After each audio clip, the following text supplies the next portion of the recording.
유전자에 따라 권장 식단이 다르다. 유전자 검사를 토대로 식단을 권장해주는 서비스가 있다면 모두에게 반가운 일일 것이다. 이는 영양유전제약이라는 분야 중 하나로 아직은 연구 단계에 있다. 그렇지만 현재 급성장세인 만큼 장차 합법적 산업이 될 것으로 보인다. 일단 이 연구가 성공하면 연구 결과를 증명하고 권장 식단을 만들기 위한 표적화된 임상시험과 대대적인 임상 연구가 필요하다. 영양유전제약의 목표 중 하나는 생리활성 식품화합물이 건강관리와 장수에 미치는 영향을 증명하는 것이다.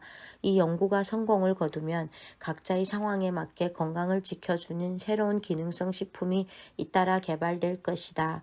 특정 영양소는 대장암, 전립선암, 유방암 등 다양한 암을 일으키는 것으로 보인다.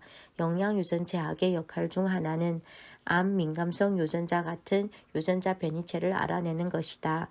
예를 들어 N아세틸 전이효소라는 유전자는 가열한 육류, 특히 익힌 붉은 고기에서 발견되는 아미노산의 분해에 관여한다. 따라서 고온에서 살코기를 조리할 경우 아미노산 중 일부가 활성 대사체로 변해 DNA를 손상시켜 암을 유발할 수 있다. 피 속에 특정 NAT 변이체가 있는 사람은 이런 문제가 없지만 다른 변이체를 가진 사람에게는 이런 문제가 발생한다. 연구 결과 빠른 N아세틸 전이효소 2라는 특정 유전자는 조리한 붉은 고기를 비교적 많이 섭취하는 사람에게 대장암을 일으킬 가능성이 높은 것으로 나타났다. 따라서 이런 유전자 변이체가 있는 사람은 특히 붉은 고기를 덜 섭취하는 것이 좋다.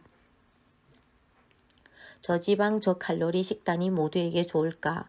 식이요법은 건강과 체중 감량의 연구성에 관한 연구가 충분히 이루어지지 못한 분야로 다이어트 서적과 웹사이트, 정보성 광고 등을 통해 이와 관련한 모호한 내용이 우리 사회에 범람하고 있다.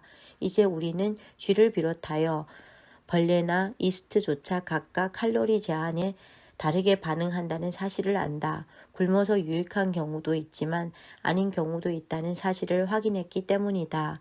앞으로 베이비붐 세대는 맞춤형 식이요법을 통해 개인 맞춤형 노화 시대를 맞이하게 될 것이다. 한 예로 비건 식단이 모두에게 맞는 것은 아니다.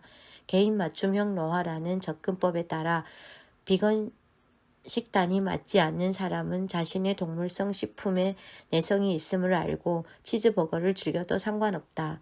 건강한 식이요법에 관한 문헌을 살펴보면 그야말로 복잡하다. 저지방, 저탄수화물, 저단백질, 저칼로리, 채식, 완전 채식을 비롯한 무수한 식이요법이 저마다 효과가 있다고 주장하지만 직접적인 비교로 검증된 경우는 드물다.